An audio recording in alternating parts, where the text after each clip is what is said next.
Ok, iniciamos. Buenas tardes a todos. Recuerden ir encendiendo ahorita sus cámaras. ¿Cómo van? Por lo menos ya se bañaron. Todavía no, más con el clima que parece como que les va a caer, que nos va a caer el cielo. Yo ya ahorita ya hice ejercicio, más bien tengo otras cosas que hacer después de las clases, así que ahí vamos.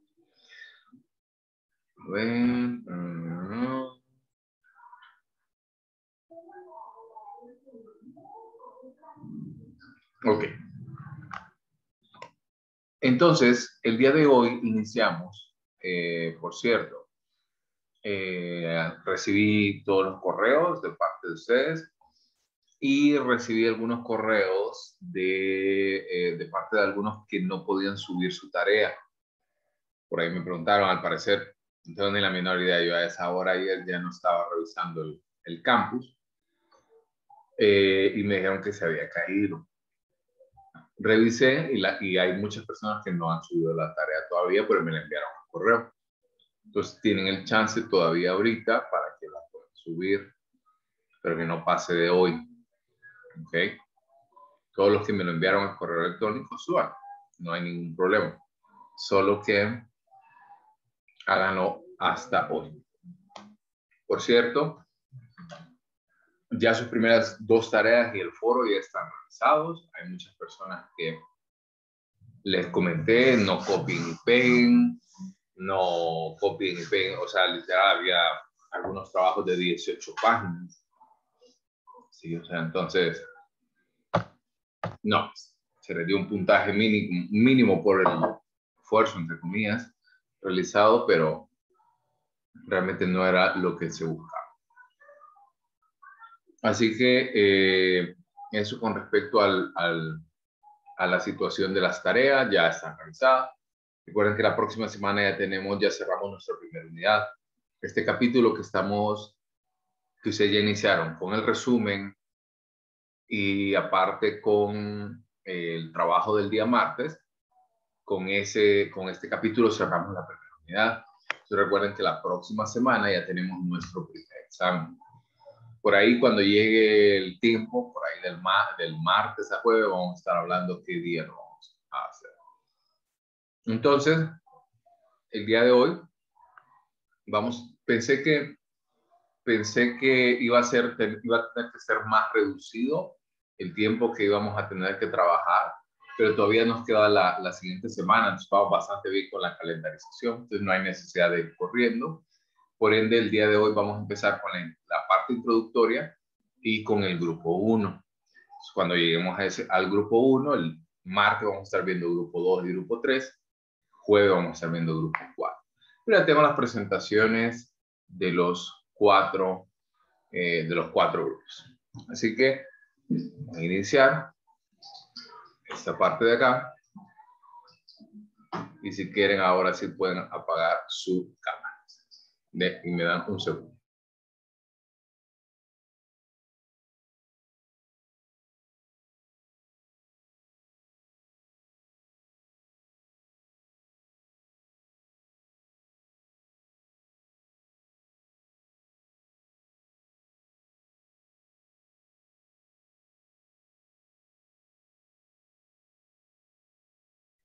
Lick, una compañera está esperando que la acepte.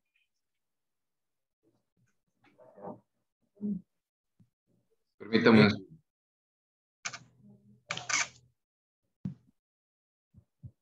Bien, señor. Hello. Lick.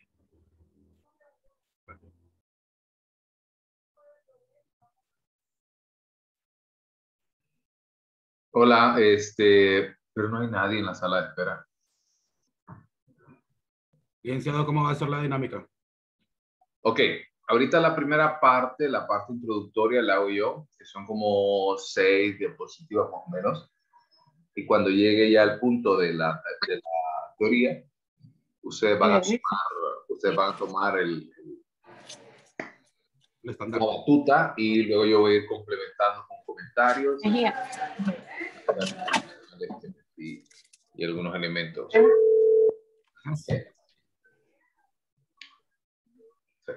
Entonces, iniciamos por acá. Antes de hablar de todo el tema de desarrollo emocional, lo voy a llevar a Psicoficio 3. Por ahí creo que Reina llevó Psicoficio conmigo, Raquel, creo que Laura, Carla. Tengo muchos que llevaron, creo, Psicoficio conmigo. ¿Qué recuerdan acerca de las emociones? Esa es la primera pregunta. ¿Qué recuerdan sobre las emociones? Pueden ir escribiendo al chat o pueden abrir su micrófono. ¿Qué recuerdan de las emociones? Que las emociones son normales y es un proceso evolutivo, como que están impregnados también por supervivencia.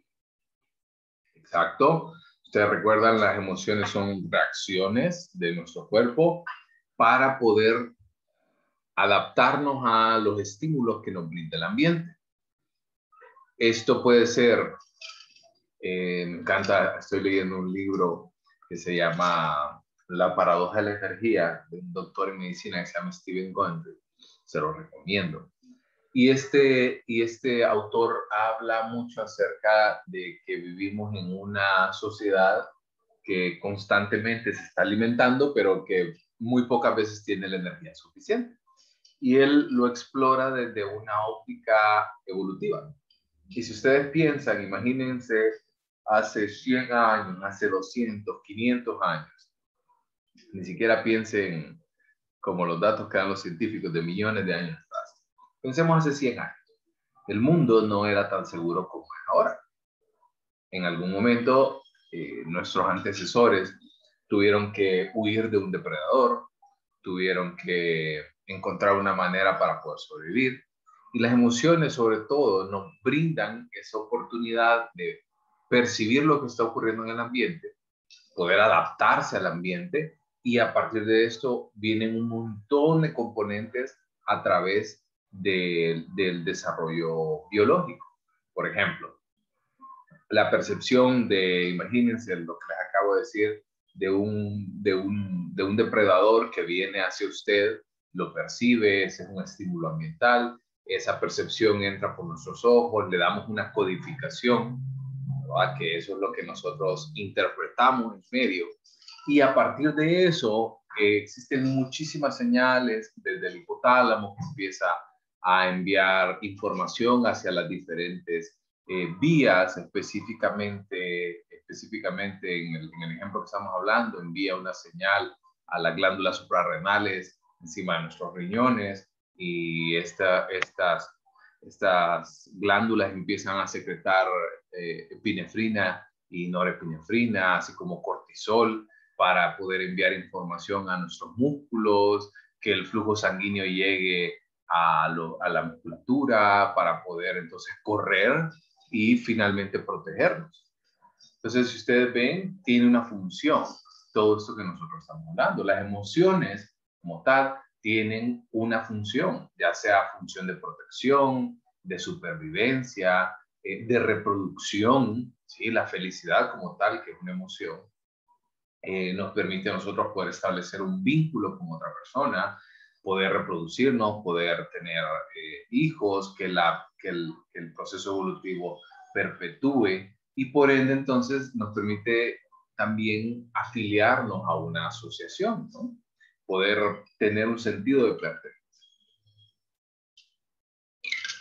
Entonces, esa es la parte introductoria que quería comentar. Recordemos todo esto de las emociones desde un punto de vista biológico. Vamos a ver las diferentes teorías a partir del desarrollo emocional. Entonces, empecemos hablando de qué es el desarrollo. Nosotros hemos visto hasta este momento en psicología evolutiva 1, 2 y 3 que el proceso evolutivo, ¿verdad?, de todos los individuos está marcado bajo ciertos lineamientos, ¿sí? A cierta edad nosotros aprendemos a pararnos, a gatear, a caminar. Nosotros aprendemos en ciertos momentos y en ciertos estadios o hitos específicos adquirimos el lenguaje, adquirimos el sentido de justicia, adquirimos el sentido de cambios a nivel físico. Ya ahora nuestras habilidades motrices gruesas y finas se vuelven más eficientes. El control de esfínteres se vuelve mucho más prominente. Y todo esto es importante que lo comprendamos porque existen ciertos momentos en los cuales se debe de madurar. Por ejemplo, el cuerpo del bebé en el primer mes no está preparado para poder caminar.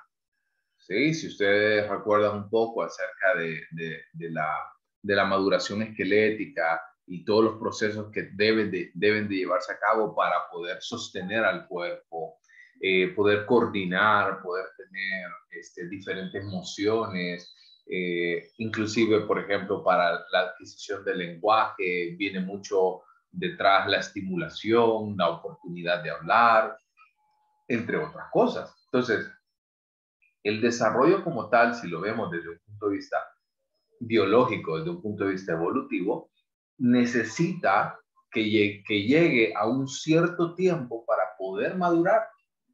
A lo mejor por ahí algunos individuos pueden estar un poco más adelantados o un poco más atrasados de los hitos o del tiempo en específico que estamos hablando, pero todos alcanzan estos elementos. Ahora, dentro de estos factores del desarrollo, debemos de comprender que cuando nosotros nos encontramos dentro de un retraso en el desarrollo de estas conductas, es que puede existir una patología en este sentido. Por ejemplo, si ustedes revisan los criterios diagnósticos, por ejemplo, para los trastornos del habla, para los trastornos del lenguaje, tiene mucho que ver con la edad que el niño ha adquirido. Yo no puedo, obviamente, diagnosticar a un niño con un trastorno del habla cuando tiene un año. O no podría diagnosticar, por ejemplo, un niño con encopresis al año y medio, o con enuresis, ¿cierto? Entonces, cuando se ha alcanzado ese nivel de desarrollo, cuando ya se ha alcanzado ese tiempo, ese momento en el cual se debe de desarrollar esa conducta en específico, si ya se ha alcanzado ese hito y todavía no se logra esa conducta, ahí es donde nosotros podemos determinar si existe entonces una patología. Y para esto, entonces, para poder comprender este proceso, va a ser necesario que nosotros podamos comprender el concepto de madurez. Porque la madurez, ¿ustedes recuerdan medición 2? Cuando vieron Bender, y en Bender les decía de que tenía la maduración de tal o tal, de tal edad, o una maduración equivalente a X edad. ¿Recuerdan eso? Sí. Entonces, la maduración es ese proceso. Y si ustedes se ponen a pensar en las cientos o miles de discusiones que ustedes tuvieron con su pareja en aquel momento, principalmente las mujeres hacia los hombres, ¿verdad? Pues los hombres tendemos a ser un poco más inmaduros, independientemente de la edad. Entonces, cuando usted le llamaba inmaduro a la persona, ¿verdad? Era que debía de alcanzar para cierta edad un hito en específico, ya sea evolutivo o social o emocional, ¿cierto? Entonces, debemos de comprender de que la madurez no solamente implica tiempo, sino que también implica alcanzar esa función y esa función nos permite afrontar una nueva experiencia. Por ejemplo, para poder entonces alcanzar la madurez física, ¿sí? Para permitirnos caminar, esa madurez nos va a permitir explorar nuevas experiencias. Como por ejemplo, mi mamá nunca se cansa de echarme en cara de que cuando yo estaba pequeño y aprendí a caminar, se me ocurrió guindarme de un centro de entretenimiento de mi abuela y me traje todo el tema. Entonces, me permitió el poder caminar, afrontar nuevas experiencias. Y esto ocurre en todos los ámbitos. De igual manera, si vemos el desarrollo emocional, debemos de comprender de que para que el niño pueda afrontar, por ejemplo, la escuela, ¿sí?, debe de tener las habilidades necesarias a nivel físico, a nivel cognitivo y a nivel emocional. Para afrontar, por ejemplo, una pérdida, debe de estar preparado el niño para tener este tipo de experiencias y poder afrontarlas. Entonces, la madurez no solo implica tiempo, sino también alcanzar esas funciones para explorar nuevas experiencias. ¿Estamos? ¿Estamos bien hasta acá? Sí, le... Ok. Debate interminable. Herencia o ambiente. Debate que jamás se va a poder solventar. Y le voy a explicar por qué. Porque desde mi punto de vista, yo no considero que uno sea más importante que el otro. Considero que ambos trabajan consonantemente.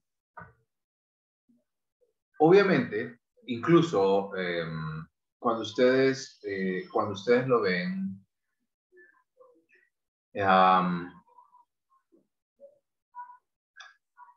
se lo voy a explicar el tema de herencia y ambiente desde dos puntos de vista, desde un punto de vista médico. ¿Cuántos de ustedes, por ahí pueden levantar la mano o poner en el chat, cuántos de ustedes han tenido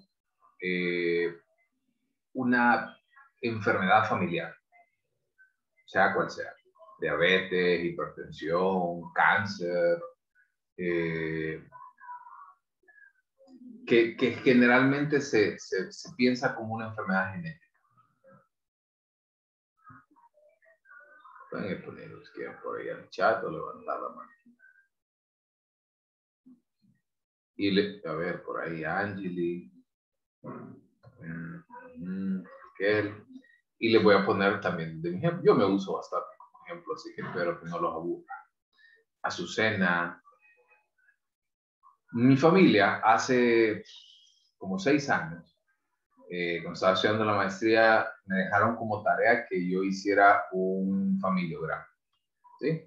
Un familiograma es como un genograma, ¿verdad?, en el cual explora las diferentes generaciones en su familia, y por ahí le colocan nombres, edades, fechas de función, fechas de nacimiento, enfermedades, adicciones, etcétera, etcétera. Y cuando revisé esto me di cuenta que mi familia está plagada de diabetes por todos lados. Mis dos papás, mi papá y mi mamá, diabéticos, mi hermano y mi hermana, uno con diabetes y la otra con resistencia a la insulina. De parte del lado de mi mamá, 4 de los 4 hermanos tienen diabetes. Del lado de mi papá, 5 de los 7 tienen diabetes. Del lado hacia arriba, hacia mis abuelos, mi abuela tiene diabetes, mi abuelo materno, que falleció hace más de 40 años, se murió de complicaciones de diabetes. Si veo el lado de mi abuela, por ejemplo, de los 6 hermanos, creo que 5 tenían diabetes. Es más, una de ellas murió por complicaciones, amputaciones, una vida bastante trágica. Empezaron por ahí amputándole un dedo, de ahí hasta el tobillo, de ahí hasta la rodilla, de ahí la pierna entera. Entonces, cuando yo me di cuenta de esto, me fijé que realmente era una situación bien difícil. Era una situación que yo lo miraba desde esta óptica, y claro, los médicos siempre dicen, no, es que es genético, es genético. Y por ahí dice Walter en el chat, por eso, pero eso no significa que usted la vaya a tener, solo que tiene una predisposición. Y a eso quiero llegar. De toda mi familia, el único que se ha mantenido realmente fuera de peligro en todo momento, inclusive yo no tiento a la suerte, yo anualmente me hago los estudios, etcétera, etcétera, para poder realmente determinar y detectar a tiempo, si es que existe. Pero para mí lo más importante fue empezar a cambiar mi estilo de vida. Por ende, mi ambiente hizo que de alguna manera la genética fuera reversible. Porque yo todavía ya casi tengo 30 años, ya, y realmente no he mostrado ninguna señal de este tipo de desarrollo temprano. Entonces, ¿por qué les hablo de todo esto? Porque, claro, existe una carga genética en mí, existe una predisposición, como lo dice Walter, pero si mi ambiente es protector, si mi ambiente es un ambiente que me ayuda a ralentizar más bien ese proceso, va a tener un efecto positivo el ambiente en mi genética.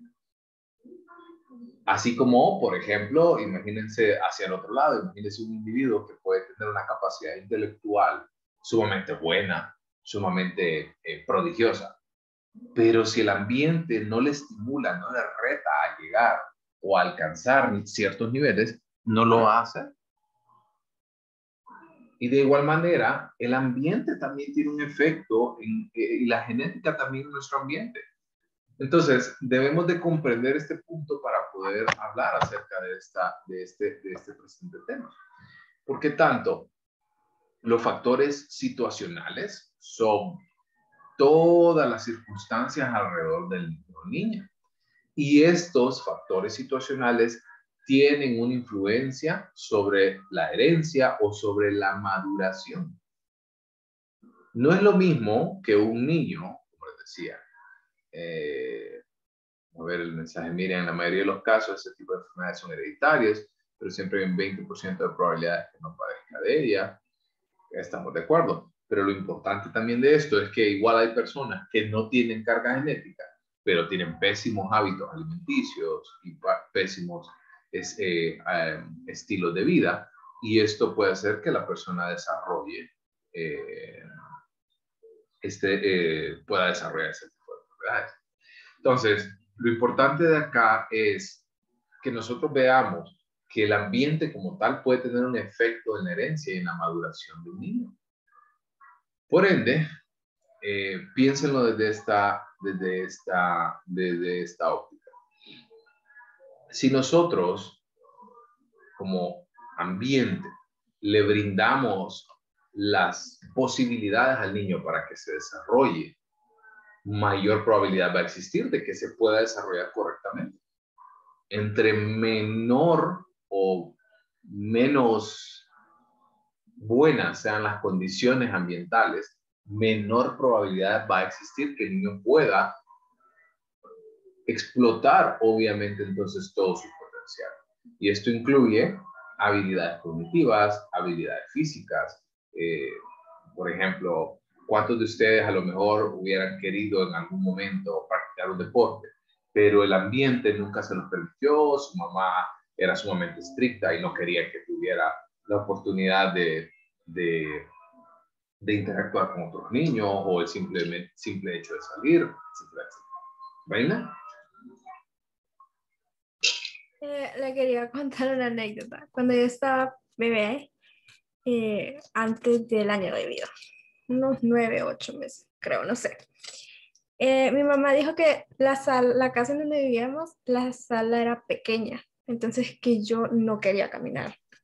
Hasta que nos mudamos a otra casa donde la sala era sumamente grande y hasta ahí empecé a caminar. Exacto. ¿Y por qué? Por el ambiente. El ambiente estaba restringiendo de alguna manera esta habilidad. ¿Se entiende hasta aquí? ¿Estamos bien? Claros. Entonces, el ambiente tiene un papel predominante a nivel maduracional, pero también favorece el aprendizaje. Ayuda a que nosotros determinemos qué potencialidades genéticas se pueden desarrollar y cuáles se pueden quedar en un estado latente. Por ejemplo, yo trabajé en el área de BOAE, y en el área de BOAE se encargaba mucho de brindar, antes de dar clases trabajé en BOAE, y en este espacio se encargaban de brindar asesorías, tutorías de ciertas clases, así como las tutorías para la prueba de aptitud académica. A ver, sinceramente, no me mientan, ¿cuántos de ustedes tuvieron dificultades con la prueba de aptitud académica? Si tiene pena, no lo acepto, pero muchísimos tienen problemas para poder ingresar. Y les quiero comentar esto porque en algún momento se piensa, ¿verdad?, que las personas que tienen dificultades para ingresar a la universidad es porque vienen de una escuela pública. ¿Sí o no? Esa es la creencia general. Porque en la escuela pública de los 200 días reciben 100, con suerte, y de esos 100 no garantiza que realmente vean los contenidos que deben de ver. Entonces, a lo mejor la persona como tal que tiene la dificultad para entrar no es que tiene una deficiencia cognitiva, no, a lo mejor es muy inteligente, pero el ambiente no estimuló para que esos recursos que tiene el individuo realmente se pudieran desarrollar. Entonces, a partir de esto debemos de comprender de que el ambiente es responsable, ya sea porque se desarrollen o no se desarrollen distintas potencialidades. Y esa es la última diapositiva antes de que abra paso para el grupo número 1. Si bien es cierto que algunos teóricos y las 4 teorías que nosotros vamos a ver tienen muchos puntos de diferencia y de convergencia, pero todos los autores, o la mayoría de autores, por lo menos sí pueden comprender de que existe 3 aspectos que necesitan converger al mismo tiempo, que necesitan actuar de manera global para que realmente las distintas situaciones puedan ocurrir.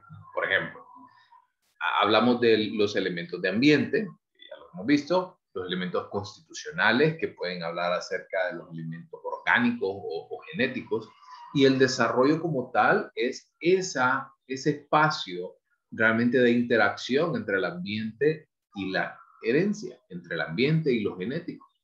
Entonces, si bien es cierto que cada uno de los diferentes enfoques tienen una idea que puede diferir, pero todos al menos tienen la lógica y la noción de que para que algo ocurra, para que un aprendizaje, para que el desarrollo emocional, cognitivo, físico ocurra, debe de ser estimulado de esa manera. ¿Estamos? ¿Todo bien? Sí. Perfecto. Iniciamos entonces con el primer grupo, la perspectiva psicoanalítica del desarrollo emocional del niño. Walter. Perdón, licenciado, pero en cuanto a al estímulo, no solamente es el estímulo como tal, sino saber de qué manera, bueno, sí, saber cómo, pero cuándo darlo, porque decía, creo que era Vygotsky, que hablaba de una etapa de desarrollo próximo. O sea, que el niño iba a caminar cuando le tocara caminar, no digamos que porque usted lo quiera poner a caminar a los 8 meses, va a caminar en ese momento. Tiene que ver la madurez que tiene y si ese es el momento adecuado. Exactamente. Si ustedes recuerdan también, tanto Vygotsky como Piaget hablaban de estos estadios. Y sobre todo debemos de poner en consideración que para lograr esos estadios necesitamos entonces estar físicamente preparados, emocionalmente preparados para que realmente encontremos un buen desarrollo. Así que iniciemos con grupo 1, que es la perspectiva psicoanalítica. Y aquí abro micrófono para que puedan avanzar. ¿Quién inicia? Licenciado, yo, usted va a estar pasando la diapositiva. Sí, se me dice.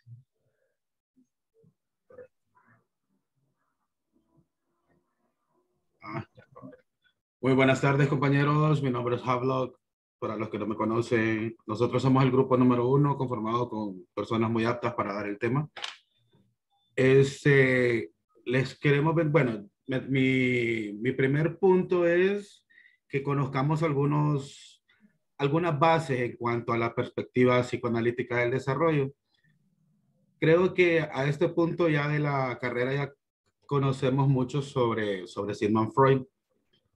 que es uno de los personajes más emblemáticos sobre el psicoanálisis. Bueno, el que creador de los inicios del psicoanálisis. Después podemos observar diferentes personajes que han acuñado distintos términos que él no lo logró, ya que no estaba tan en su desarrollo en su tiempo, su experiencia y sus experimentos.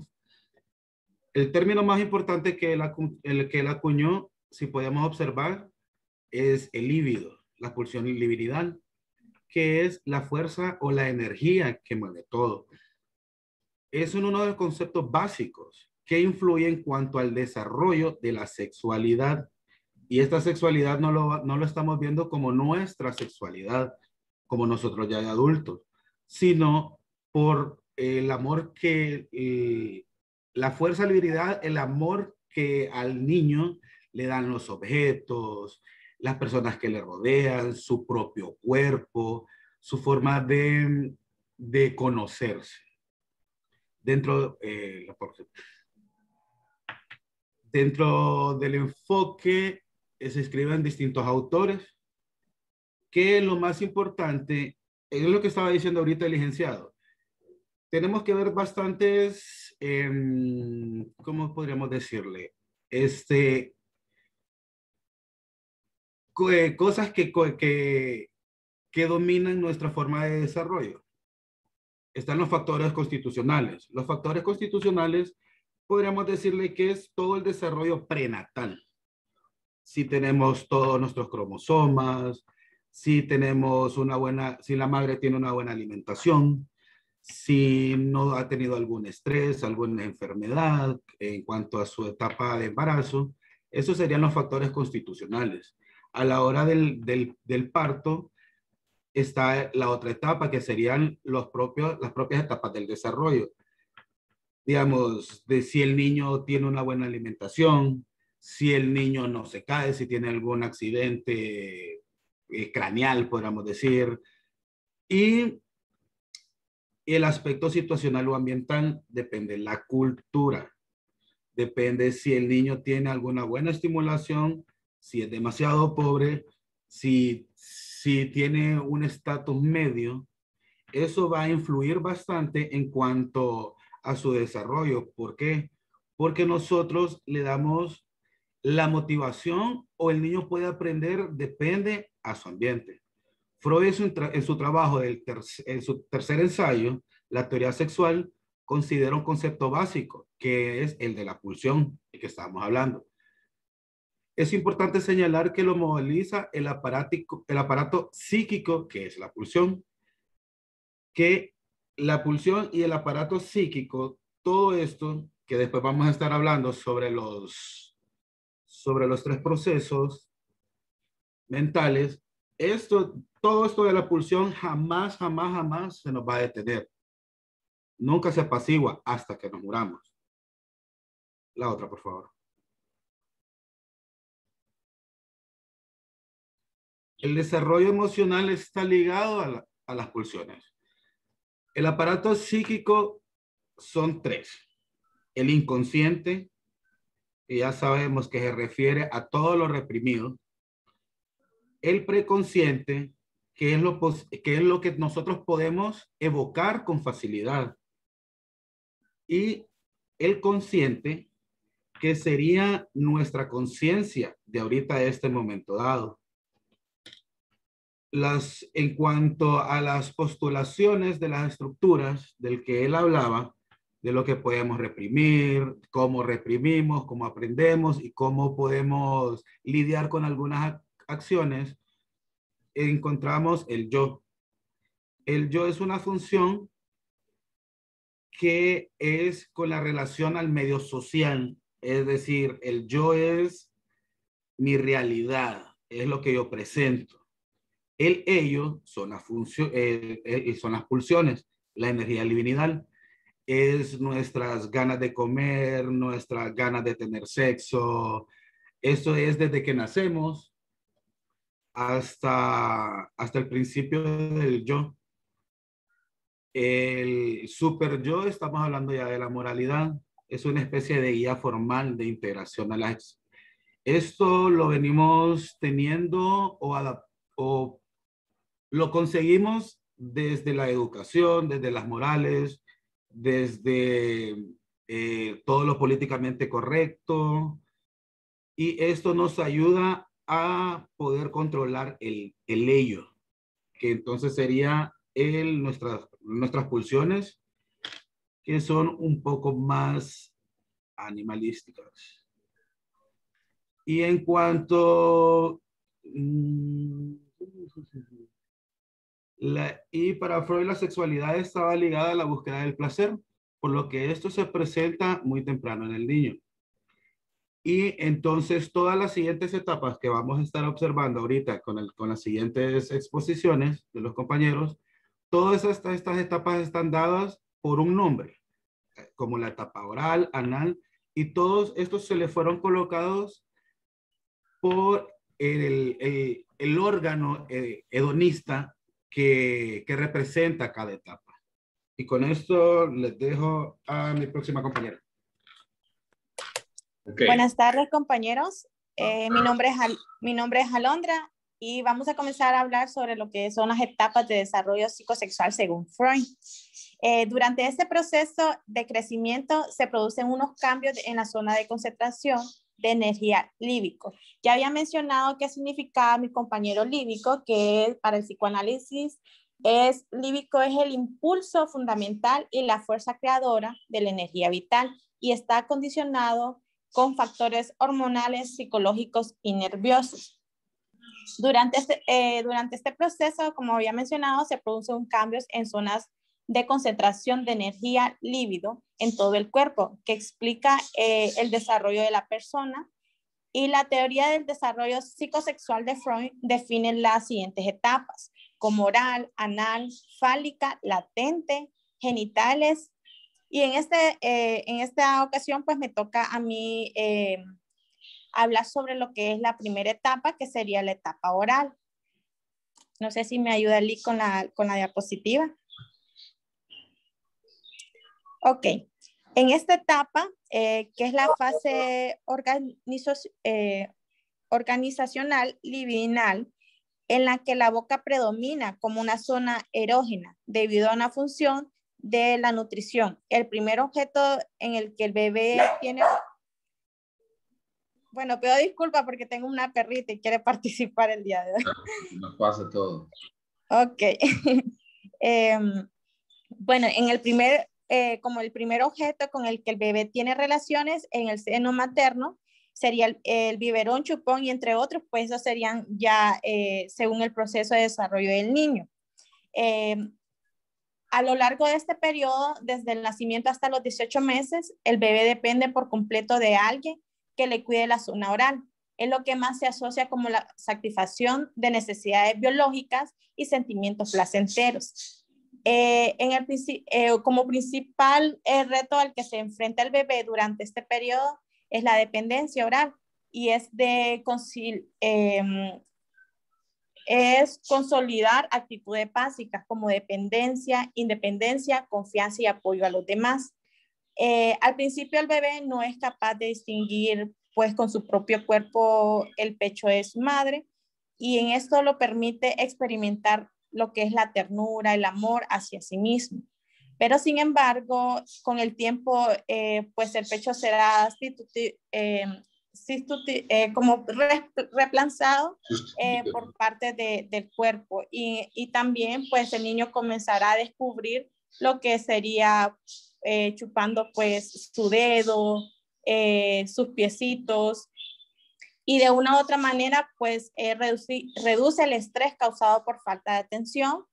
Por eso es tan importante lo que es no interrumpir lo que es la lactancia. Ahora pues los dejo con mis otros compañeros que les van a estar hablando de otras etapas.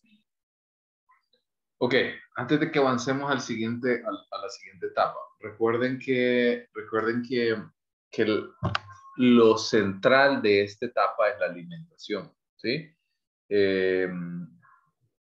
Creo que eso es lo que más me quiero enfocar porque ustedes ya han tenido experiencia en tocar este tipo de temáticas. Pero donde más me quiero enfocar es que quiero que vean el enlace que existe de distintas teorías, no solamente de la parte de Freud, sino que, por ejemplo, ¿ustedes recuerdan la teoría de Erickson? ¿Recuerdan la teoría de las 8 etapas de desarrollo psicosocial? ¿Sí? ¿Recuerdan cuál era la etapa 1? ¿Cómo se llamaba? Walter. Creo que es seguridad frente a desconfianza o algo por Sí, el estilo. sí, o seguridad versus inseguridad. Muy bien, se supone que en esa etapa lo que ayuda al niño es que va a desarrollar su confianza, o sea, la madre le va a dar esa confianza porque él viene de un ambiente, viene del vientre de la madre donde está seguro. Entonces sale a un ambiente abierto o un ambiente que él no conoce, la madre tiene que ser capaz de poder brindarle esa seguridad. Exacto, ¿y por dónde se lo brindamos? Por medio de la alimentación como factor principal y en segundo punto también los cuidados en general que se le dan al niño. El aseo, por ejemplo, el que el niño realmente, miren, me he encontrado con casos de niños que andan en el pañal 12, 14, 16 horas sin haberse cambiado. El baño es algo vital, los cuidados que nosotros le podemos brindar. Yo me pongo a pensar, yo tengo 2 perros, por cierto, uno está en cada pie, aquí acostados, y me pongo a pensar cómo yo cuido a mis perros.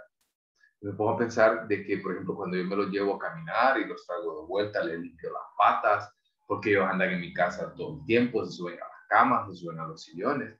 Digo yo, si los perros necesitan bueno, las mascotas en general, necesitan esos cuidados, necesitan esa atención, ¿cuánto más no va a necesitar un niño que si les soy sincero, el ser humano, de todos los animales que habitan la Tierra, es el ser más inútil los primeros años de vida. Un ternero nace y a los 30 segundos puede caminar. Un pájaro nace y creo que son 2 semanas, creo que ya puede volar.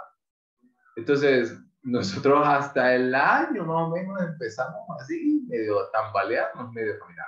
Entonces, necesitamos de los cuidados externos para lograr esta situación.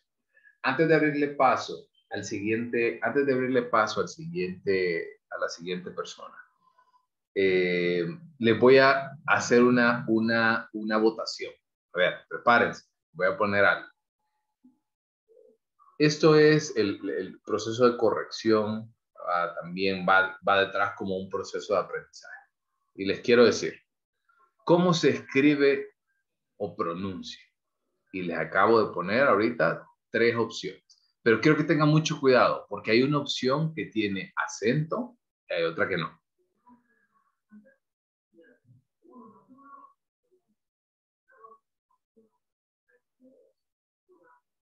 ¿A dónde lo escribió Lee? Ahorita ya están, no sé si lo están viendo, ya tengo 8, 9, 10 personas que están votando.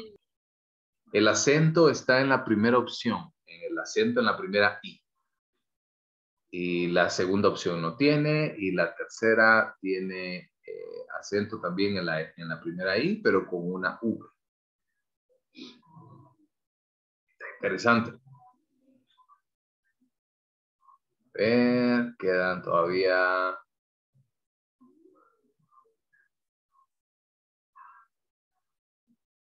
3. Ok. Vamos, las 5 personas que todavía no han votado. 4 personas, 3 personas. Vamos a hacer pila. 30 segundos más. 2 personas.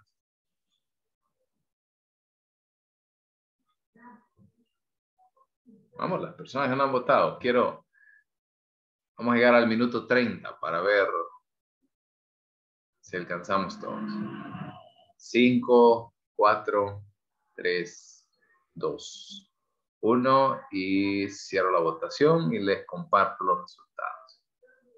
¿Lo están viendo conmigo? ¿Verdad? Sí, mírale. Ok. Ganó la opción 2, pero la pregunta es, ¿cómo se escribe o se pronuncia de la manera correcta? Algo que les quiero hacer un comentario. En primer lugar, la primera opción no existe. La primera opción no existe. Está entre la opción 2 y la opción 3. Y les quiero explicar la diferencia. Líbido con V, el que solo una persona votó, en la parte baja, ¿lo ven? Líbido habla de una persona que tiene mucho que ver con la pigmentación de la piel. Tiene que ver mucho con una persona que es un poco pálida en ese sentido. ¿Ok? Es una persona lívida o lívido. Lívido, por otra parte, con B alta y sin acento, es la energía sexual, lo que nosotros estamos viendo. Entonces, para que hagamos esa corrección. Y la primera no existe. No existe el líbido con B alta. Líbido con V sí existe, pero es una persona pálida, es una persona carente de color. ¿Estamos? Entonces, porque realmente por ahí en teoría es aceptable, ¿verdad? Que todavía se cometan o todavía exista esa distinción. Pero ya a partir de hoy, creo que todos vamos bien, ¿no? ¿Estamos? Sí, Perfecto. Sí, Ok. Y pasamos a la siguiente etapa, que es la etapa anal.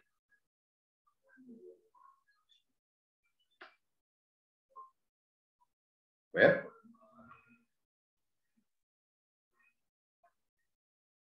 A ver. Perdón. Se me había olvidado que era yo. Bueno, en esta etapa dice que comienza en el libro dice que comienza entre 1 y 3 años, aunque vi que en la lámina que la compañera tenía anteriormente decía 1 año y medio, 3 años, y algunos otros autores lo colocan aproximadamente hasta los 4 años. Y eso tiene que ver porque el desarrollo de cada individuo es diferente. Si gusta, pase a la siguiente. Tenemos también algunos hitos del desarrollo. Dice que hay un desarrollo neuromuscular más amplio. Aquí también empieza mucho lo que es a copiar conductas, a desarrollar el lenguaje y juega con otros niños. Y expresa emociones, berrinches y, la más importante, el control de esfínteres. ¿Por qué coloqué todos estos hitos del desarrollo? Dice que dentro del desarrollo neuromuscular, o sea, el niño ya camina, corre, salta, sube escaleras, ya puede ser capaz de tomar cosas con las manos, ya su motor fino está un poco más desarrollado, empieza a comer por sí solo, copia conductas, ya es capaz de jugar, a imaginarse cosas, aún sin que las cosas estén presentes, o sea, puede utilizar, digamos, un peine y creer que es un cantante o algo por el estilo. Desarrolla el lenguaje, a pesar de que en esta etapa todavía no es muy fluido, ya el niño puede ser más preciso en lo que él desea. Juega con otros niños y expresa emociones. Aquí aparecen los berrinches y aproximadamente a eso de los 3 años, el famoso no para todo. Voy a dejar este último un poco pendiente. ¿Por qué puse todas estas anteriores?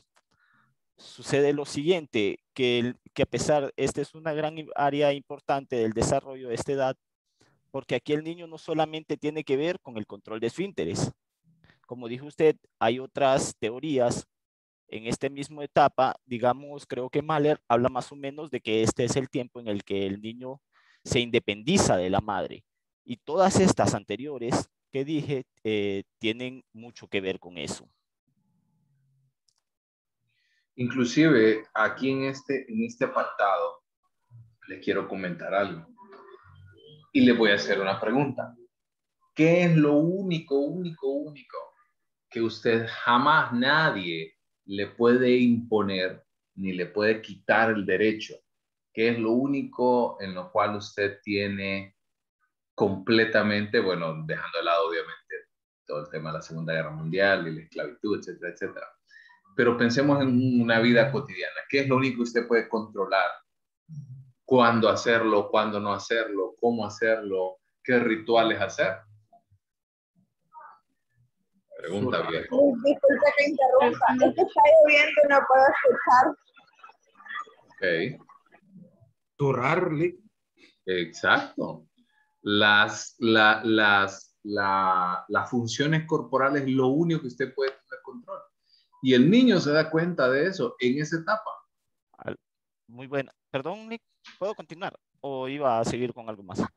No, eso es algo que les quería mostrar, ese punto importante, de que el niño puede tener control sobre algo que nunca antes había tenido. Ahora, en esto anterior, a la hora de utilizar el baño, el niño se da cuenta de que puede, que él crea algo que los demás desean. Y como dije anteriormente, ya en esta etapa de los 3 años, el niño utiliza mucho ya lo que es el simbolismo. Y ellos ya pueden utilizar cosas como símbolos. Dije anteriormente lo de, digamos, un cepillo como un micrófono. Pero en este caso, sus heces fecales como un símbolo de una pertenencia, de algo que la gente quiere o un regalo. Y puede decidir el darlo o no a la madre, satisfacerla. Y aquí va a entrar cómo los padres toman esto, porque si digamos la madre a la hora de limpiarlo, digamos, se sonríe o alaba el hecho de que lo haya hecho sin que tenerlo que obligar, entonces el niño lo va a ver de una buena manera y va a satisfacer un buen desarrollo. Dice que cuando los padres de familia comienzan a entrenar al niño en los controles de esfínteres, puede obtener su aprobación o expresión de rebeldía y agresión por el entrenamiento riguroso o tolerante puede provocar una fijación. Si gusta, pasen a la siguiente. Okay. Dice que dentro de las características puede ser una persona, las características de una personalidad anal expulsiva, tenemos a alguien que es destructivo. Pero lo voy a parar ahí, antes de que veamos qué es el expulsivo y qué es cuáles son este tipo de características. Lo iba a colocar primero para poderlo explicarle. Ok. Muy bien. Entonces podemos ver todas estas cualidades. Dice que eso se da, en el caso del expulsivo, se da cuando los padres son demasiado indulgentes y digamos dejan que el niño haga lo que quiera, son demasiado, o sea que no hay un entrenamiento a la hora de ir al baño, entonces eso puede provocar este tipo de conductas. Por su parte, si gusta pase a la siguiente. Cuando los padres son demasiado rigurosos y digamos le pegan al niño, lo regañan o pueden avergonzarlo por haberse hecho, dice que se crea una tipo de personalidad retentiva, que después crea una persona en su adultez, una persona rígida, ordenada, obsesiva con la limpieza, con pensamientos legalistas y con dificultad para expresar emociones. ¿Hay alguna otra? Creo que aquí terminé. Sí. Ok. Dos puntos importantes que empezar a tocar por acá. En primer lugar, nosotros debemos de comprender que si el niño tiene control por encima de sus funciones, él puede decidir cuándo hacerlo y cuándo no hacerlo. Obviamente, el ambiente tiene un carácter sumamente importante en la imposición de ciertas reglas. Por ejemplo, en el caso de los niños, como bien comentaba Walter en ese momento, a partir de la teoría psicoanalítica surgen dos tipos de características, dos tipos de personalidad en esta etapa. La primera, que es la expulsiva, que tiene mucho que ver con niños, como bien comentaba, que no hay un control, que normalmente son niños que pueden hacerlo cuando quiera, como quiera, donde quiera, sin ningún tipo de implicación ni de reglas, normas que puedan delimitar esta acción. Esos son individuos de tipo de personalidad anal expulsiva. Y por eso se denomina expulsiva, porque realmente tiene, o sea, literalmente tiene que ver con la expulsión de la heces como tal y la expulsión también de la micción, o sea, del orín como tal, de esta función de miccionar. Entonces, esta etapa, la etapa expulsiva, tiene mucho que ver con individuos que tienden a ser rebeldes, que tienden a ser individuos que no hay como un control detrás de ellos y creen que pueden hacer lo que quiera, como quiera y cuando quiera. Y la parte, la cara opuesta de la moneda tiene que ver con la personalidad anal retentiva, que son niños que por otra parte prefieren retener la heces o la adicción, ya sea porque el ambiente es muy rígido o porque simplemente deciden no hacerlo. Por ejemplo, hace poco estábamos hablando con mi esposa de personas que tienen, si ustedes se ponen un poco a revisar, más allá de los textos que yo les he comentado, hay ciertos tratados de Freud que habla acerca de características de la personalidad adulta y que tienen una formación en las etapas de desarrollo psicosexual. Y hablábamos específicamente de las personas con características de ser personas tacañas, de ser personas sumamente que no les gusta compartir. Y hablábamos acerca de esta experiencia porque, según la explicación psicoanalítica, brinda la oportunidad de hacer el análisis de este tipo de personas a partir de esta etapa, de la etapa anal. Y ellos hablan de que las personas tacañas como tal, ¿verdad? Tiene su génesis en esta etapa, la anal, porque las heces la consideran como su creación y al ser su creación no la quiere compartir con nadie. O sea, no en un sentido físico, ¿verdad? Y literal, sino con un sentido figurativo. Y habla acerca de que este tipo de situaciones tienen mucho que ver con el desarrollo de esta característica de personalidad en estos individuos. Y esto hace también alusión al tipo de personalidad anal retentiva, que tienden a ser sumamente rígidos, inclusive cuando ustedes vean el psicodiagnóstico 2, el desarrollo de trastornos de personalidad, por ejemplo, el obsesivo compulsivo, tiene que ver con la fijación en la etapa anal, específicamente a nivel retentivo. Tenemos a Reina y después a Walter. Reina Mesa. ¿Me escucha? Lo que pasa es que está lloviendo, no sé si me escucha. Sí, sí, le escucho. Ok. Cuando hablo de la personalidad anal expulsiva, así graba. Expulsiva. Ajá. Me acordé, no sé si usted ha visto una película que se llama Tenemos que hablar de Kevin, que trata sobre que la mamá tenía un gran éxito y de repente salió embarazada, pero ella rechazaba a su hijo. Desde el primer momento en que nació no le quiso dar pecho ni nada. Entonces lo que pasa es que cuando el niño llega a esta etapa anal, no la controla como debería. Así que pasan los años y él ya tiene como 4 o 5 años y todavía usa pañales. Porque y en una de esas veces él decide hacer un desastre, o sea, hacer sus necesidades donde él quiere, solo para molestar a su mamá. Exacto. Incluso, la verdad no he visto la película, pero me suena sumamente interesante. Por ahí póngala al chat porque no le entendí bien el nombre. Pero tiene que ver con esa parte desafiante, esa parte de no voy por las reglas y me puedo saltar y puedo hacer lo que quiero. Walter. También, licenciado, creo que esa parte tendría que ver acerca con el tipo de personalidad introvertida y extrovertida, me parece. Sí. No sí, solamente... inclusive si ustedes recuerdan, Adler y Jung hablan acerca de este tipo de personalidad introvertida y extrovertida. Tiene mucho que ver con estos primeros momentos del desarrollo. ¿Estamos? Tenemos que hablar de Kevin. Me parece que la dieron un cineforo, ¿verdad? Me parece. Esto no recuerdo. Hasta aquí estamos bien, se entiende, desarrollo emocional, tiene que ver entonces ya vimos las primeras 2 etapas, inclusive por ahí vuelvo a hacerles la alusión que tiene que ver con la segunda etapa de desarrollo psicosocial de Erikson, que hablaba de autonomía versus vergüenza y duda, cuando el niño se empieza a hacer cargo de sus funciones biológicas.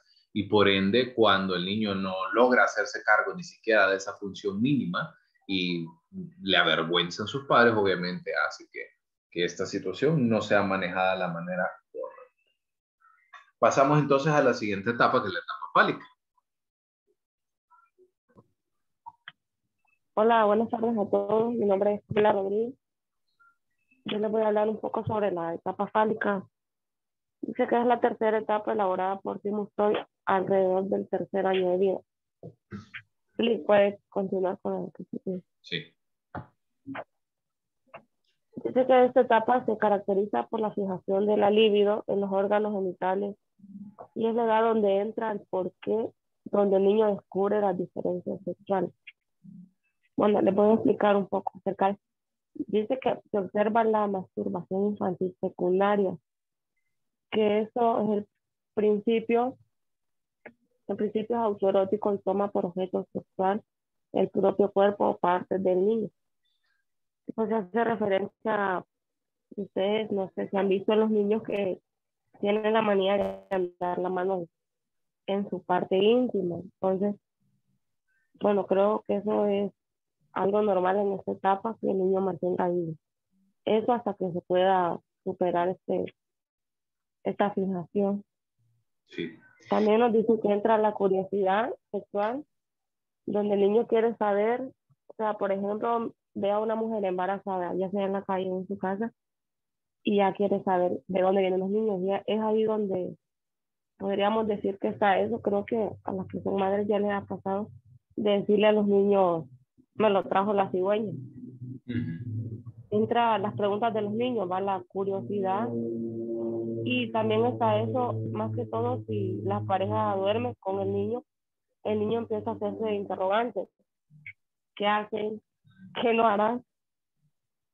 Entonces el niño empieza a asociar todo eso, más si en su propia casa hay alguien que está, por decirlo, que está en proceso de embarazo. Y también entra aquí la curiosidad del niño cuando descubre las diferencias sexuales. Por ejemplo, se sabe que por lo regular los niños se bañan juntos y desnudos, ya sean así primos, hermanos. Entonces los niños empiezan a curiosear y a decir, por ejemplo, la niña, ¿por qué yo no tengo lo mismo que el niño? Entonces empiezan a hacer aquel montón de ideas, de preguntas, y empiezan a decirles a sus padres. Dice que esta es la idea más criticada para Sigmund Freud. Les voy a decir, bueno, creo que leí algo ahí acerca del por qué. Decía que la maduración sexual, Freud la tomó como elemento decisivo en el desarrollo de la personalidad. Y aquí podríamos decir que entró en conflicto, podría ser la teoría de Sigmund de Erickson, que él la desvió. Él rechazó el intento de Freud y describió que la personalidad continuaba desarrollándose más allá de los 5 años de edad. Podríamos decir que también en esta teoría es frecuente que aparezcan los juegos sexuales junto con las fantasías de los niños. Y aquí es donde podríamos decir que entra el complejo de Edipo, donde está también lo de el tema de la castración,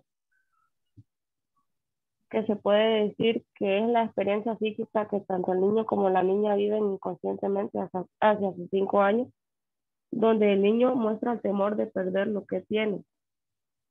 También se puede decir que acá, a lo que le podríamos decir el complejo edípico, la preferencia del progenitor del sexo opuesto. Por ejemplo, si ustedes ven, las niñas en esta etapa se vuelven más apegados al papá y los niños se vuelven más apegados a la mamá, por decirlo así. El padre le puede decir ella es mía y el niño le puede decir, por así decirlo, yo me voy a casar con ella. Y creo que entre el padre con respecto a la niña tiene que darle a entender, como decir su puesto, que ella es solamente su hija. Estaba leyendo que hay Jocelyn en 1978 que cuando se podría superar este triángulo edípico con niños y niñas, podría decirse que llegaría a una solución tranquila. Entonces esto se podría desviar hacia otras actividades. Las conductas... ¿Habló alguien? ¿Licenciado? Creo que la escuchamos un poco entrecortada, pero para ir dando el cierre a esta etapa, la etapa fálica, y poder unirla con la etapa de latencia, porque quiero hablar de ambos antes de que veamos el video porque realmente el complejo de Edipo recibe su nombre a partir de una historia griega, que es el libro como tal se llama Edipo Rey. Ya lo vamos a ver un poquito más adelante. ¿Estamos? ¿Walter? No, Lick, pero ahí dice que la resolución del conflicto es diferente en los niños y en las niñas. Sí. Porque creo que en la niña no se llama el complejo de Edipo, sino que se le llama complejo de Electra. ¿O me equivoco? Sí. Inclusive, les quiero adelantar toda esta parte del vínculo y demás. Ambos, es el mismo autor, realmente. Sófocles es quien hizo el libro de Edipo Rey y Electra. Ambas historias son sumamente parecidas y por eso quiero invertir el tiempo en que podamos ver el video. No sé si saben en la historia de Edipo Rey. No sé si ya la han escuchado anteriormente. Si no... No, sí. Ok. Entonces, se lo voy a poner, por favor, escríbanme al chat si no se escucha ni nada. Voy a darle play, es un video corto de un poquito menos de 5 minutos. Aquí sale sacando los ojos, por lo menos. No. Seguro que muchas veces habréis oído hablar del complejo de Edipo, la famosa teoría del psicoanálisis formulada por Freud y que explica el comportamiento en la infancia de los niños hacia sus padres. ¿Pero sabéis por qué lleva este nombre? ¿Quién fue realmente Edipo? Edipo es un personaje de la Grecia clásica. Fue rey de Tebas, una ciudad situada a unos 50 kilómetros de Atenas, que en la antigüedad era la capital de la región. Su historia fue recogida por varios autores clásicos, aunque la versión más conocida fue la que escribió el poeta trágico Sófocles en su Edipo Rey, hacia el año 430 a.C. La leyenda comienza con su padre Layo, el rey de Tebas en aquella época. El monarca no conseguía tener un hijo con su esposa Yocasta, a pesar de intentarlo durante varios años.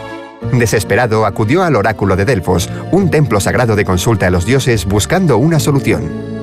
En vez de eso, se encontró con una profecía terrible que decía que su hijo algún día mataría a su padre y se casaría con su madre. Impresionado, Layo decidió guardar la profecía en secreto y desistir de tener hijos. Pero finalmente, una noche, bajo los efectos del alcohol, acabó por concebir a Edipo. Layo temía que la profecía se cumpliese, y para evitarlo decidió deshacerse de él al nacer. Se lo entregó a un pastor para que lo abandonase en el monte Citerón, pero antes le atravesó los pies con una fíbula, el broche de su túnica, para que nadie quisiera adoptarlo. Sin embargo, nuestro protagonista tuvo suerte y fue encontrado por otros pastores que se lo entregaron a Pólibo, el rey de Corinto, otra ciudad situada más al norte. Como no tenían hijos, él y su esposa Mérope decidieron adoptarlo y le pusieron de nombre Edipo, que significa pies hinchados. Creció sin saber que era adoptado y se convirtió en un muchacho conocido por su gran valentía, pero sus compañeros se burlaban de él, porque decían que alguien tan intrépido no podía ser hijo del ingenuo Pólibo. Para salir de dudas, decidió ir a consultar al oráculo de Delfos, y este le profetizó algo que no esperaba, que mataría a su padre y se casaría con su madre. Asustado e intentando evitar la profecía de todas las maneras, Edipo huyó de Corinto para alejarse de Pólibo y Mérope, quienes pensaba que eran sus padres, y se dirigió a Tebas. La mala fortuna quiso que se encontrase con Layo, su padre biológico, en un cruce de caminos. Su heraldo le ordenó que les cediese el paso, pero Edipo se negó, y en represalia mataron a uno de sus caballos. Esto enfadó mucho a Edipo, que terminó asesinando al heraldo y al propio Layo, sin llegar a saber que se trataba del rey de Tebas y su propio padre. Continuó su camino y al llegar al monte Picio se encontró con la Esfinge. Este ser con rostro de mujer, cuerpo de león y alas de ave había sido enviado por los dioses para atormentar a la población de Tebas. Destruía las cosechas y a todo el que se encontraba le planteaba un acertijo, y si no lo acertaban, encontraban la muerte. Nadie era capaz de resolverlo, pero cuando se encontró a Edipo le preguntó: ¿cuál es la única criatura que al amanecer anda a 4 patas, al mediodía anda a 2 y al caer la tarde anda a 3? Y este le contestó que el ser humano, porque en su infancia gatea con sus manos y rodillas, cuando es un adulto camina con 2 pies, y en el anochecer de su vida, cuando se convierte en un anciano, utiliza un bastón, lo que equivale a caminar con 3 pies. La esfinge enloqueció de ira y se arrojó desde lo alto del monte. Edipo fue recibido como un salvador en Tebas. Como premio fue nombrado nuevo rey y se casó con Yocasta, viuda de Layo y su verdadera madre. Con ella tuvo 4 hijos: Polínices, Eteocles, Ismene y Antígona. Al poco tiempo, una terrible epidemia de peste asoló la ciudad. Para saber la causa de este castigo de los dioses, Edipo consultó una vez más al oráculo de Delfos, que le dijo que la plaga continuaría hasta que fuese encontrado y condenado el asesino del anterior rey de Tebas, Layo. A partir de entonces, Edipo comenzó una ardua investigación y removió cielo y tierra para encontrar al asesino del anterior monarca. Finalmente, gracias a la ayuda de Tiresias, un adivino ciego, descubrió la amarga verdad y con ella su propio origen.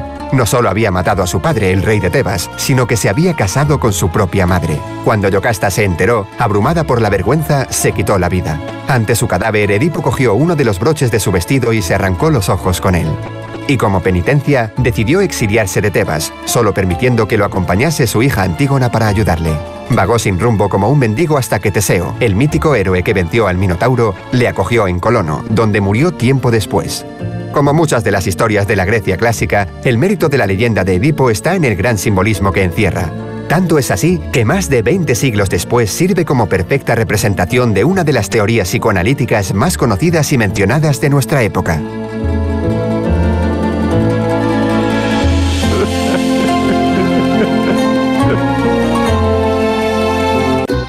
No olvides.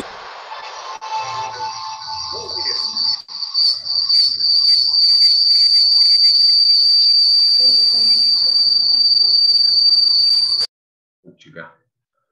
Ok. A ver, por ahí ponen al chat. Ya lo había escuchado, y qué bueno que tuvieran esa oportunidad de poder verlo desde esta óptica que realmente, o sea, toda la teoría del complejo de Edipo se basa en esto, en ese amor. Obviamente, piénsenlo que nosotros estamos hablando de esta teoría 100 años después, 110 años después.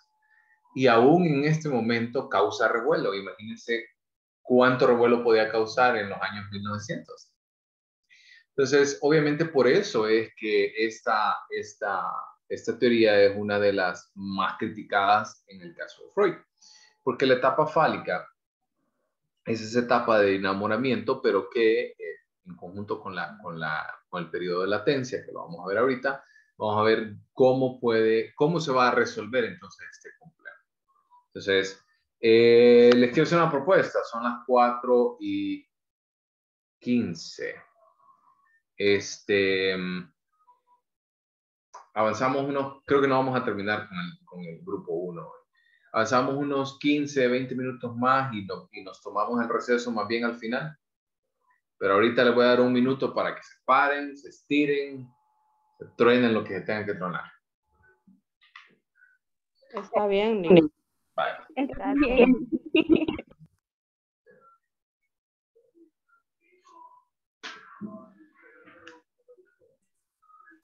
Ok, muy buenas tardes. Mi nombre es Flor Angeli. Me toca hablar de la etapa de latencia. Se dice, ¿verdad?, que esta etapa es de los 6 años a la pubertad. Esta etapa de calma relativa entre etapas más agitadas. Continúe, licenciado, por favor. Bueno, en este segundo punto dice, en esta etapa el superyo se encuentra desarrollado en forma suficiente de manera que el niño ha internalizado las normas para interactuar con la sociedad y en cierto modo posee una estructura de personalidad que no varía mucho en esta etapa posterior. También dice que cuando el niño encuentra seguridad en esta relación, continúa con los padres y a lo largo una solución satisfactoria de sus conflictos emocionales en la etapa anteriores. De manera gradual estará en condiciones de incorporarse en el grupo. Podemos hablar también de que de acuerdo a los resultados que logran en la escuela están de acuerdo con su dote, básicamente, y habilidades adquiridas. Asimismo, podrá aceptar exigencias razonables por parte de los adultos con quienes tiene contacto, así como las restricciones establecidas por la sociedad sobre sus impulsos. Si el niño no ha resuelto en forma satisfactoria los conflictos de la etapa previa, es posible que se exhiban síntomas conductuales que se manifiesten en desajustes que inquieten a los padres y maestros. Lo dejo con mi siguiente compañero.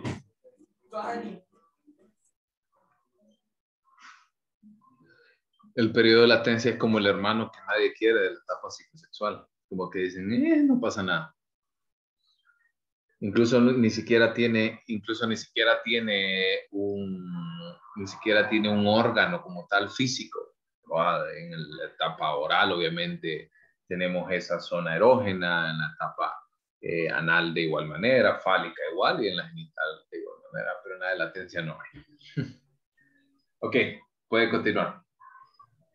Bien, mi nombre es Lourdes y yo les voy a hablar del vínculo con la madre y el proceso de identificación desde el punto de vista de Meiler. Margaret Meiler, psicoanalista húngara que huyó a Estados Unidos en la Segunda Guerra Mundial, pensaba que el niño al nacer es en esencia autista y solo responde a sus propios estímulos. Decía que del primero al quinto mes el niño empieza a reconocer el rostro de los otros, pero no de una manera individual, sino que como una extensión de sí mismo. También que de los 5 a los 36 meses se da la fase de separación y de individuación que es decisiva para la salud mental del niño posteriormente. Puede poner la anterior, licenciado, por favor. Gracias. Decía que en un principio el niño y la madre forman una unidad dual simbiótica en la que el pequeño la dota de cualidades omnipotentes. La simbiosis es un estado de interdependencia sociobiológica y esto se da del primero al quinto mes. Particularmente el niño lo que siente es como una necesidad realmente. Ve a la madre como alguien que satisface sus necesidades, pero que hay una unidad entre él y la madre. Hoy sí, porfa, la siguiente.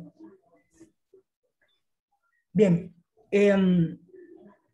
Luego, la autora hablaba de 4 fases. La primera fase, la fase, subfase de separación,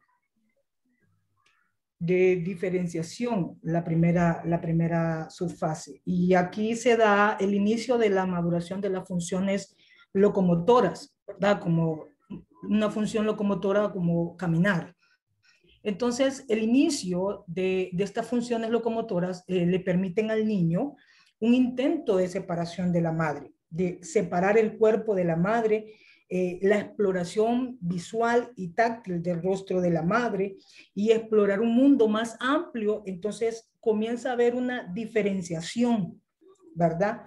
Y con esta diferenciación, lo que el niño genera es su yo respecto al no yo. La siguiente subfase que la autora decía es la ejercitación, que esta subfase habla de el gatear y el dominio completo de la locomoción. Está la siguiente diapositiva, Lee.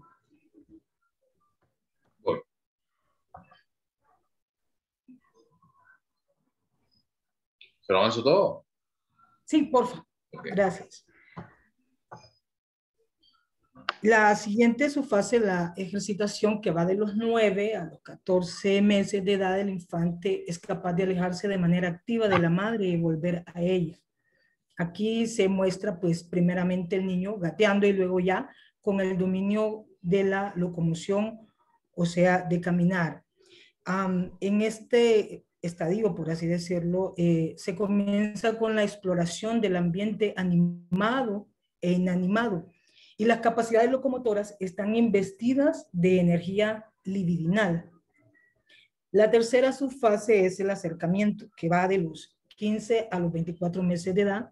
Se caracteriza por un redescubrimiento de la madre, quien es ahora un individuo separado, y por un regreso hacia ella después del tiempo de ejercitación. Ya en este punto, el niño ya percibe con mayor claridad la separación y ya ve a su madre como a una persona separada y exterior a él. Esta separación trae consigo la comprensión de la vulnerabilidad, porque ya vimos que el niño ya comienza a explorar, pero luego regresa nuevamente a su madre, como teniéndola ahí como un centro, una base segura. Aquí no es posible ya, cuando empieza a experimentar este tipo de situaciones, ya no es posible sustituir a la madre, ni aún con los otros familiares, porque el niño la percibe como una base segura. O sea, el niño sale a explorar, pero vuelve nuevamente a su madre, donde siente la seguridad. Generalmente esta subfase culmina con una crisis de acercamiento transitoria, que tiene un significado muy importante en el desarrollo del niño. O sea, realmente manejar esta subfase es crucial para el desarrollo del niño. Luego tenemos la subfase de individualidad y constancia objetal emocional, que comienza hacia el final del segundo año. Durante este se logra cierto grado de constancia objetal y se establece de modo suficiente la separación de la representación del yo y del objeto. En este punto, la madre ya se percibe totalmente como una persona separada, pero al mismo tiempo el niño la ubica en su mundo exterior, pero al mismo tiempo la ubica en su mundo interior. O sea, sabe que una reacción de la mamá provoca dentro de él algún sentimiento. La autora decía que es aquí, en la culminación de esta subfase, en donde se logra el proceso de individuación. Gracias. Muy, muy bien. Se entiende entonces a través de este proceso es que realmente se alcanza o se supera el complejo de Edipo, pleca, electra, ¿no? Dependiendo del sexo, obviamente, del niño. Entonces, es importante que reconozcamos que esa fase de enamoramiento pasa por todos los niños, absolutamente todos. Ahora, existen ciertas situaciones que pueden ser modificadas. Por ejemplo, ustedes me preguntarán, bueno, ¿y qué pasa en el caso de niños adoptados? ¿Qué pasa en el caso de niños como ocurre en una gran cantidad de familias que son monoparentales en Honduras? ¿Qué pasa? Obviamente, siempre esta situación ocurre. A lo mejor no con el padre o la madre, sino con la figura parental. Puede ser un abuelo, puede ser una abuela, puede ser un tío, una tía, o una figura que realmente represente ese elemento simbólico parental. ¿Estamos? ¿Se entiende? Sí. ¿Dudas? Sí. ¿Todo bien? Perfecto. Ok. Sí, se entiende. Perfecto. Entonces, por aquí eran algunos puntos que ya hemos hablado. Habíamos hablado de la etapa de enamoramiento y de expectativa. Hablamos de esa estructuración triangular, de los deseos que nosotros tenemos y obviamente la rivalización que ven hacia el padre o madre, ¿verdad? Hacia el padre o a la madre, dependiendo obviamente del sexo que vemos. Y finalmente, por acá, y no sé qué pasó aquí, se pegó mal esto. Ok, pero con esta diapositiva cerramos, ¿cierto, grupo 1? Creo que sí, aquí, esa era parte de mi exposición. sí, de la genital, sí, es que no sé qué pasó, como que se pegó mal. Ok, adelante. Bueno, pues básicamente, como ya lo dijo usted y lo mencionaron mis compañeros, buenas tardes, soy Jorge, disculpen. Básicamente fue un término que utilizó Freud para describir el sentimiento de deseo de un niño por su madre y el odio hacia el padre. Este odio se debe a que el niño percibe a su padre como un competidor y lo mira como un obstáculo para conseguir ese cariño de la madre. y expresa sus sentimientos en forma de enojo, rabieta o comportamientos de desobediencia. Y bueno, decía Freud que el niño piensa que la madre en esa parte tiene un pene, pero al descubrir la diferencia de los sexos, encuentra que la madre está castrada y eso da lugar al miedo a la castración. Entonces la desvaloriza y ya no le obedece. También decía que no obstante, si el padre es débil, puede obstaculizar el desarrollo viril de su hijo. La madre puede castrar a su hijo si le impide que se vista como niño, no lo deja correr riesgos y manifestar su fuerza, en otras palabras, expresar su virilidad. Y en la niña, pues empieza también con el descubrimiento de la diferencia de los sexos. Esta descubre que no tiene pene, lo que supone un desengaño para ella. Y la menor, al no tener falo, decía que aprende el lenguaje de la seducción, le gusta mostrarse, exhibirse y usar todo su cuerpo como si fuera el falo. Y en este caso, pues es a su padre a quien la niña quiere agradar ante todo y cree que le convendrá más que la madre. Eso. Ay, perdón. Salud. Okay. Gracias. Salud, Lick. Gracias. Y, denme un segundito. Ok. Y con eso cerramos la presentación. Ay, perdón. Salud. Gracias. Ok. Y con eso cerramos la presentación del día de hoy. Por ahí vayan encendiendo sus cámaras. Hasta me despeiné todo después de la súper estornudada que di, como 10 estornudos. Me escucharon 3. Pero no se dieron cuenta de que detrás de cámara fueron como 10. Ok. Entonces, por ahí comentar lo siguiente. La etapa psicoanalítica, para darle cierre a esta presentación, la etapa psicoanalítica es una etapa que, a pesar del tiempo que ha pasado entre sus postulados iniciales y la actualidad que estamos viviendo, es una teoría que tiene mucha validez en la actualidad. Por ahí a lo mejor, y si me preguntan a mí, yo soy más de la persona que tiende como a hacer un mix de las etapas psicosexuales junto a las etapas de desarrollo psicosocial, junto a las que vamos a ver el día jueves con el tema ambiental, lo que vamos a ver también un poco acerca de cómo el niño va a desarrollar a nivel emocional distintas situaciones dependiendo del ambiente y lo que le ofrezca. Así que más allá de verlo mucho detrás de simbolismo, porque en lo particular creo que también este complejo de Edipo es sumamente